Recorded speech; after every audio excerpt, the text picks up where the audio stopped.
Qur'onchilar ko'tarib chiqqan e'tiqodiy va fiqhiy masalalar. Avtori Dr. Abdul Aziz rahmatulloh. Ikkinchi, hayzdorlarning namoz o'qishi va ro'za tutishi. Hayzga munosabatli ahkamlar shariatdagi chetilish doirasi bir qadar keng, muhim bo'lgan ahkamlarning biri bo'lib, yaxshi tushunib olmaganda dinning boshqa ahkamlariga joyida amal qilg'ili bo'lmaydi. Bu ahkamlar faqat xonim qizlarga munosabatli bo'lmasdan, balki erlarning yashash faoliyatlariga munosabatlidir.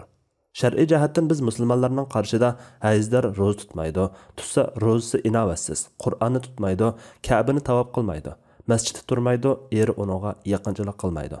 Umuman namoz, Ramazon, iddat, nafiqa, haj, masjidlarga kirish, tavob qilish qatorliq nurg'un ahkamlar hayzga bevosita munosabatlikdir. Odatda ayollardan keladigan xun, hayz, nifas, istihoza qatorliq 3 xil bo'lib, hayz balog'at yoshiga qadam qo'ygan va tug'ut iqtidoridan qolmagan, tug'ut holatida bo'lmagan sog' va sog'lom qiz ayollardan har oyda bir qatam ma'lum muddat keladigan qondir. Payg'ambar sallallohu alayhi va sallam mundaq degan: bu degan Alloh taolo odamning qizlariga putayotgan bir ishdir.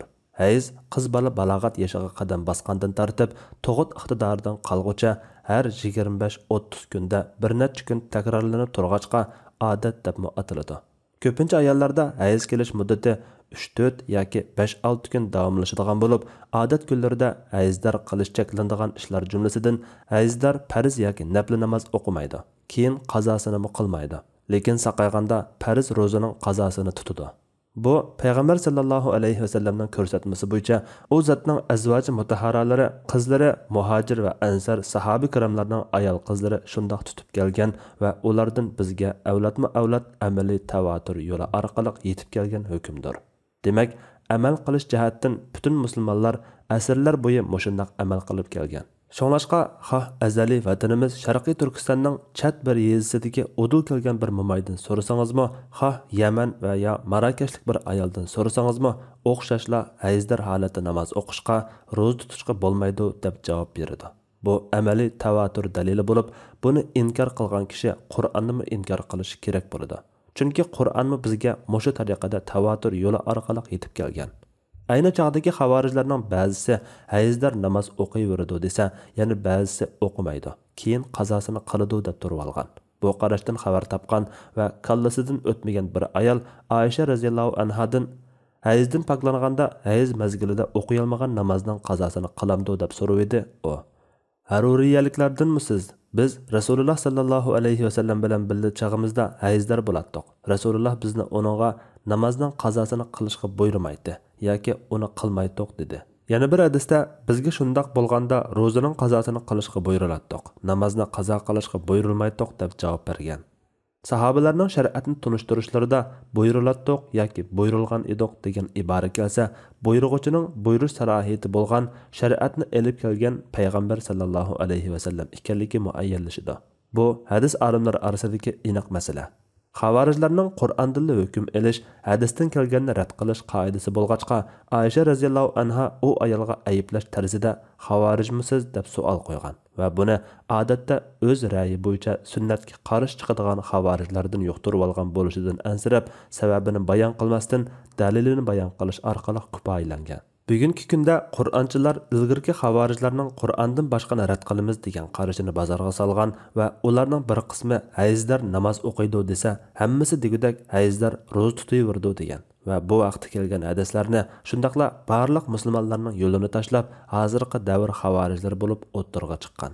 Ularning bir qismining hayzdor namoz o'qiyverdi, hayz xuni kelsa tahorat sunmaydi degan qarashi jami musulmonlarning o'tmishdan bugunga qadar tutgan yo'liga zid kelganidek, hayzdor ro'za tutayverdi, ro'za tutishi vojib degan qarashimi musulmonlarning tutgan yo'liga xilofdir. Ularning ba'zilari Qur'ondagi sizlardan kimki Ramazon oyida hozir bo'lsa, Ramazon ro'zasini tutsin, kimki kasal yoki safar ustida bo'lsa, boshqa kunlarda tutsin degan ro'za tutish oyatiga asosan hayzdorlarning ro'za tutishi vojib deb qarasa, yana ba'zilari ro'za tutish uchun tahorat shart bo'lmag'achqa, kasalga o'xshashla ro'za tutishi ixtiyor deb qaraydi. Albatta, Qur'on Karimning o'zidan hayzdorning namoz o'qishining cheklanganligi chiqib turadi. Chunki Alloh taolo namoz uchun cho'ng va kichik tahoratni shart qilgan. Xun kelib turayotgan muddatcha hayzdorning tahorati tahorat emas.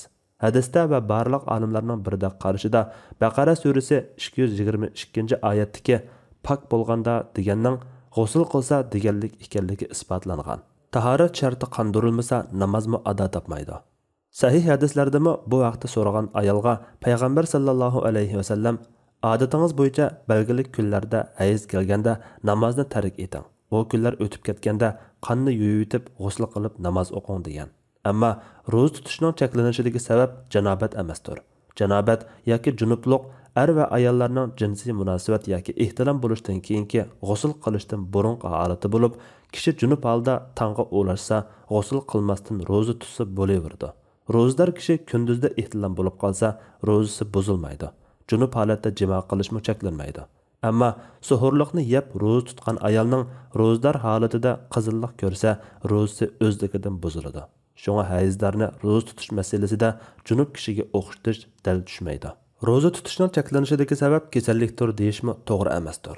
Chunki kasal kishining ahvoli yar bermasa, ro'za tutmasligiga yoki tutgan ro'zasini echib etishga ruxsat bor. Agar chidayolsa, ro'za tutsa bo'laveradi. Ammo hayzlarning ro'za tutishi harom. Chidab tutsimi hisob bo'lmaydi. Ya'ni uning ro'za tutishiga ruxsat qilinmagan. Sabab xun kelib turish deyishmi noto'g'ridir. Chunki so'ylik tutolmas yoki xun kesli bor ayol yoki qon chiqib turadigan yardarmi namoz o'qiydi va ro'za tutadi. Hayz qani odatdagi qondan farqli bo'lib, xun kesal va yardardan keladigan qon hayz qani bo'lmasdan tomirdan chiqqan qondir. Qur'onchilar agar hayzlarni kesal deb turib olib, Qur'on oyatiga boshqa tafsir yoki izohat qatmay, oyatning o'zidan hukm chiqarmoqchi bo'lsa, oyatdanmi kesal va musofir kishi Ramazonda ro'za tutmay keyin tutsin deb buyurganligi ko'rinib turadi. Chunki Alloh taolo sizlardan kimki Ramazon oyida hozir bo'lsa, Ramazon ro'zasini tutsin. Kimki kesal yoki safar ustida bo'lsa, boshqa kunlarda tutsin degan. Baqara surasi 185-oyat. Demak, Qur'onning lafzidanmi kesal ro'zani saqayganda tutadi. Vaholanki Qur'onchilarning hayzlarni odatdagi kesal bilan o'xshash deb qarashi, ya'ni qiyosi to'g'ri deb qabul qilinadigan qiyos emas. Demak, bu yerda hayzlarning ro'za tutsa bo'lmaydiganligining dalili musulmonlarning mutawatir bo'lgan amaliy birligi va keyin tutadi degan sahih hadislar bo'lib, uningdagi sababni kasallik yoki qiyinchilik deb kesib aytqili bo'lmaydi. Olimlar hayzlarning ro'za tutsa bo'lmaydiganligining sababini emas, hikmatini bekitishda turli yakunlarda bo'lgan. Binoan alayh İmam Şafii, İmamul Haramayn qatarlıq olimlar hayzlarning namoz o'qimaslik, ro'za tutmaslikni sababi aniq bilinmaydigan ishlar jumlasidan deb tahlil qilgan. Ba'zi olimlarimizning qarashicha namoz kunda 5 vaqt takrorlanadigan ibodat. Hayz bo'lsa har oyda bir takrorlanadigan bo'lg'achqa, ayollar qiynalib qolmasin uchun Alloh taolo namozni ulardan ko'tarib o'tgan. Ammo Ramazon yilda bir oy keladigan ibodat bo'lg'achqa 5-6 kun tutolmay qolgan ro'zaning qazosini keyin tutib olish qulay va jafosiz deb qaralib, ro'zaning qazosini tutishga buyurgan. Ilgirgi ba'zi olimlar va zamonimizdagi ba'zi doktorlar bunodagi hikmat hayzlarni asrash deb qaragan va qaramoqda.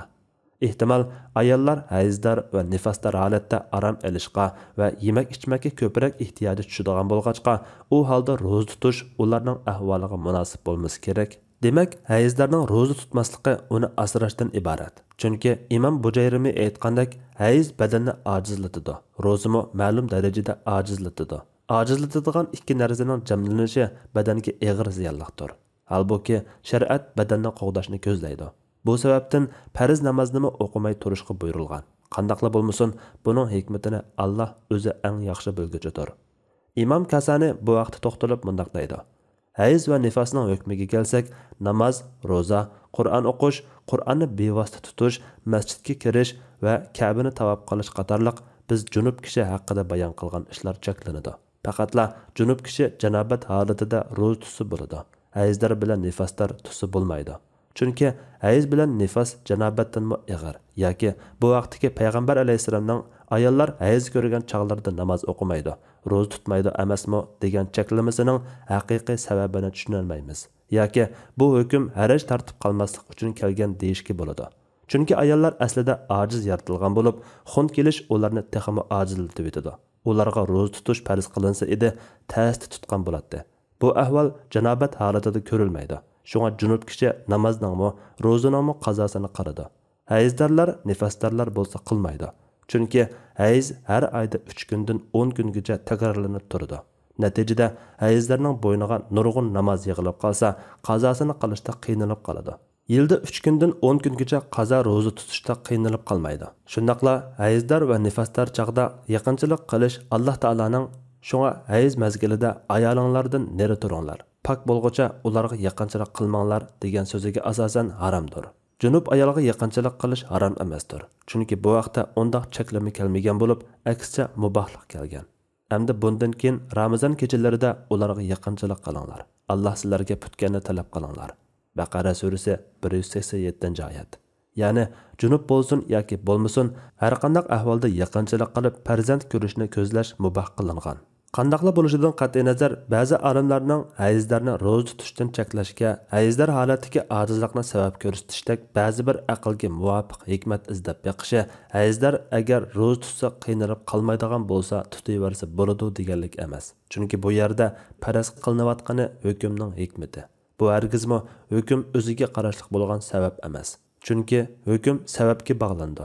Sababi topilsa hukm bo'ladi. Uning ustiga bu turli faraz qilingan hikmatlar kaskin bo'lmasdan olimlarning ijtihodi farzi xolos. Shunga bu turli faraz hikmatlar shariatning g'oyalarini va sirlarini tushunishda foydalanish materiali sifatida qoladi.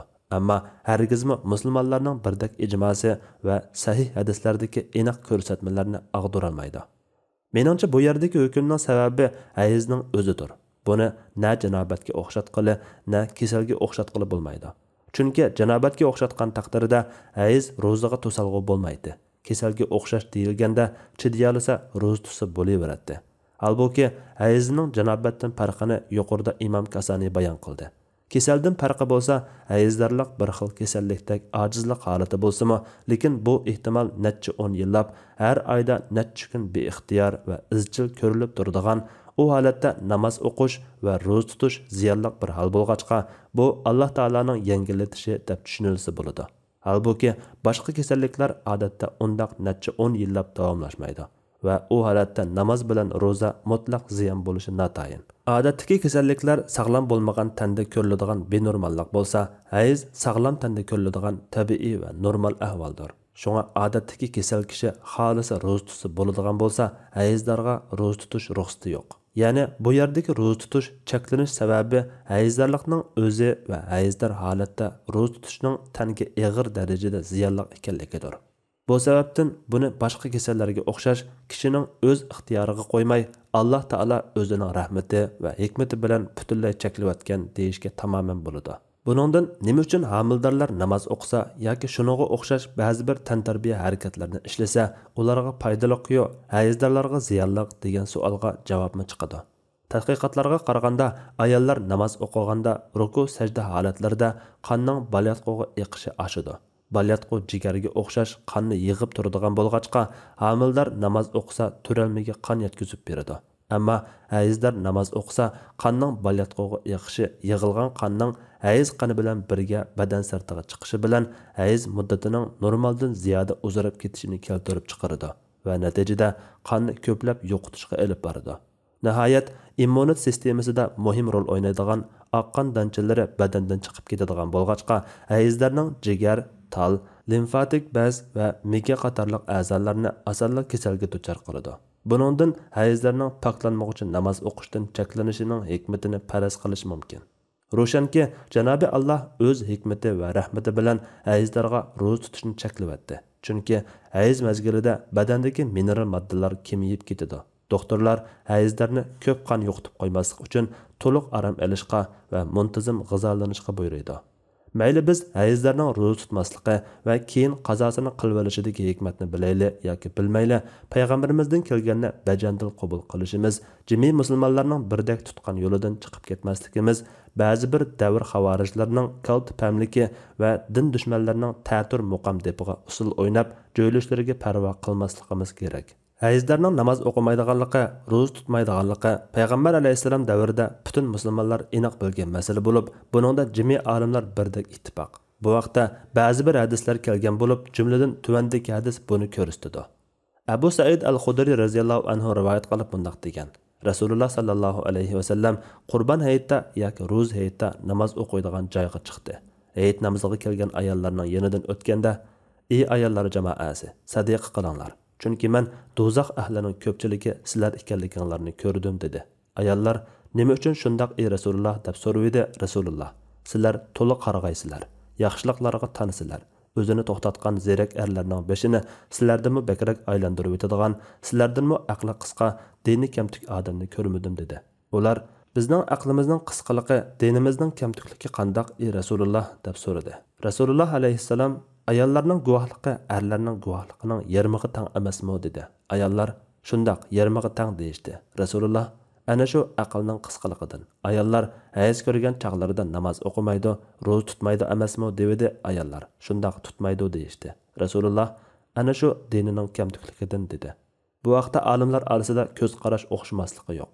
Bugungi kunimizda Qur'onchilar firqasi deb atalgan azg'un toifaning arab davlatlaridagi bir qismi hayzlarning ro'za tutishi vojib deb qarasa, Turkiyadagi bir qism agashkuchilari hayzlarning ro'za tutishi vojib emas, tutsa bo'ladi, cheklanmaydi deb qaramoqda.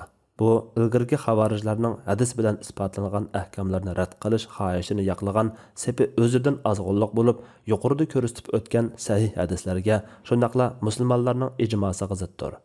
Imom Tirmiziy hayzlarning ro'zaning qazosini qiladiganligida, namozning qazosini qilmaydiganligida olimlar o'ttirisida qarash o'xshashmasligi borligini bilmaymiz degan. Imom Navaviy rahmatullohi alayh mundaq deydi. Bu hukm barliq olimlar birlikka kelgan hukmdir. Barliq musulmonlar hayzlar bilan nifoslarga namoz farz emas.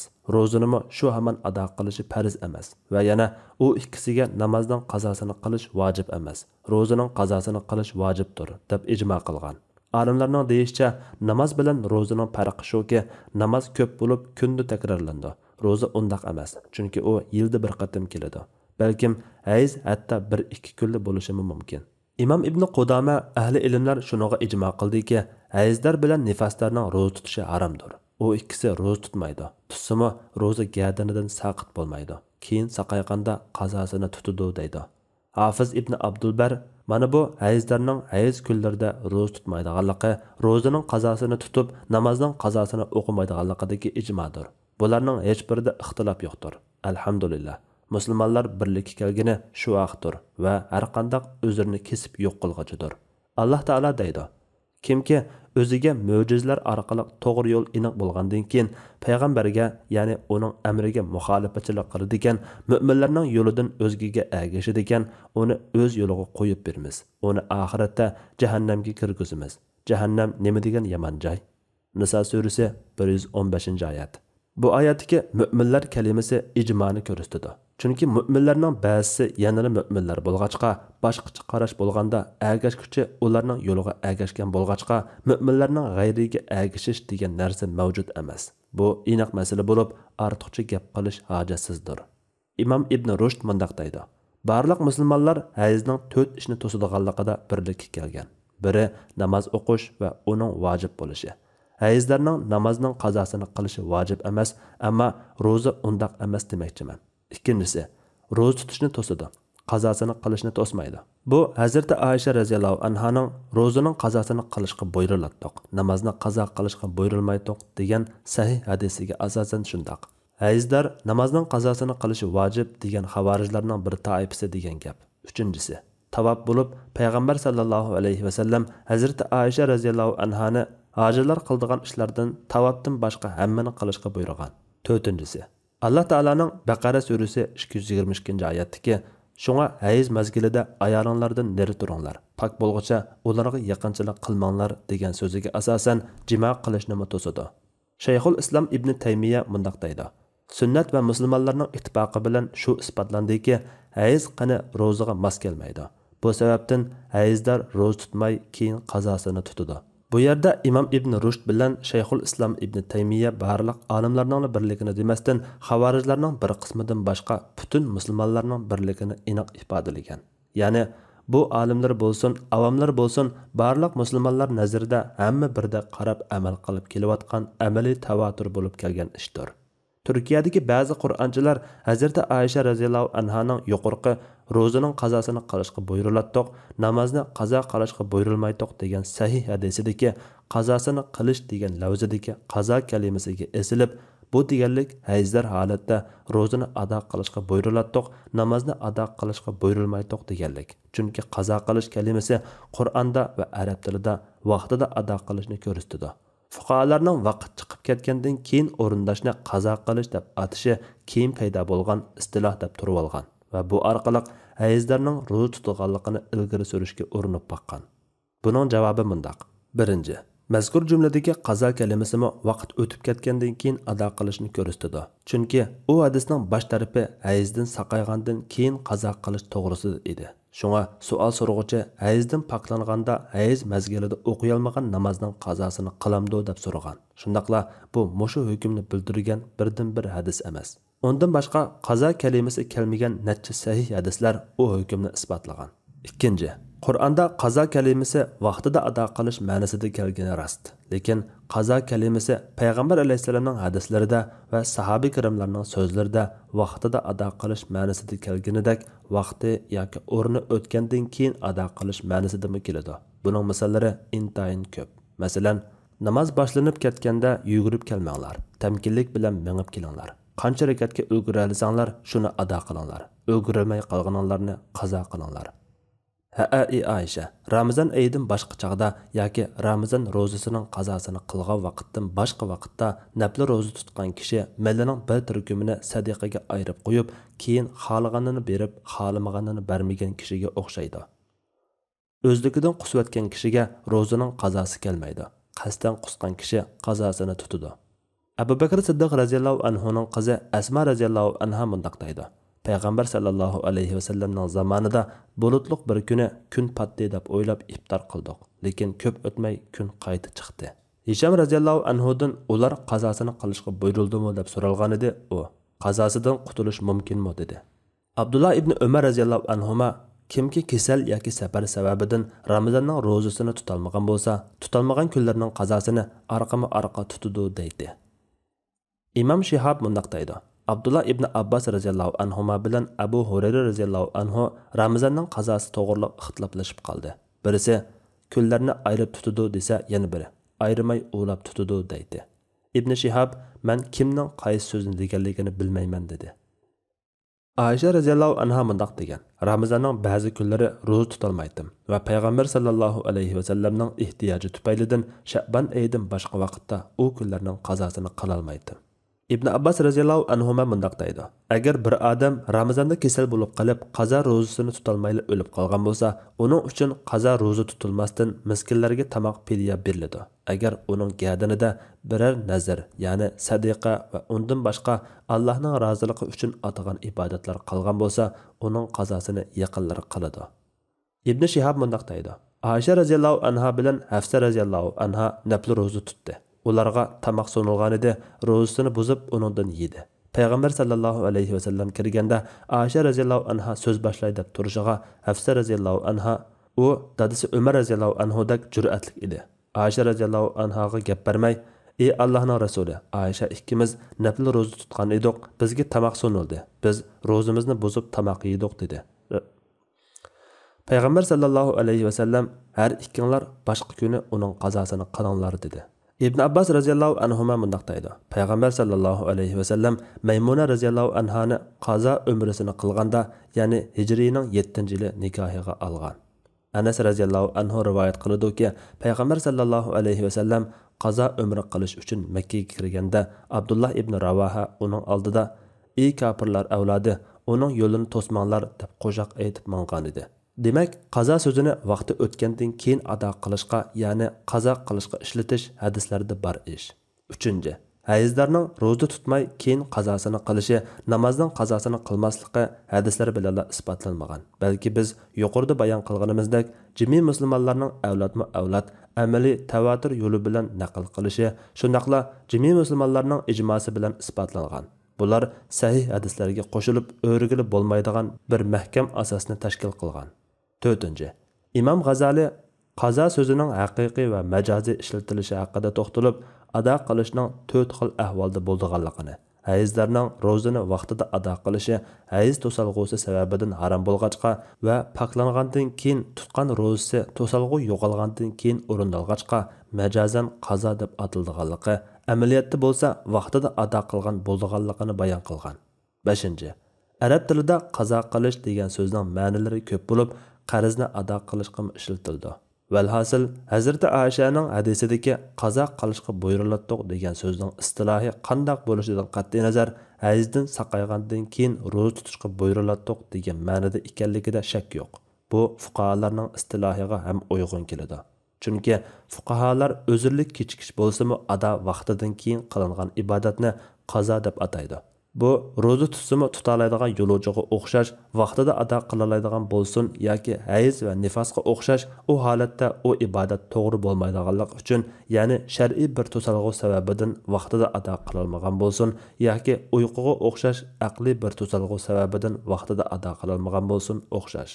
Yig'ib aytganda, hayizlarning namoz o'qishi va ro'za tutishi kabi bu turli jami musulmonlarning dastlabki davrdan tartib tutib kelayotgan amaliyatiga va ijmosiga, shundaqla sahih hadis shariflariga zid va yava qarashlarning Qur'onchilar va shularga o'xshagan har xil kaltipamlar va nom chiqarish orzusidagi ba'zi kishilar tomonidan bozorga silinishi hayron qolarliq yangi ish emas.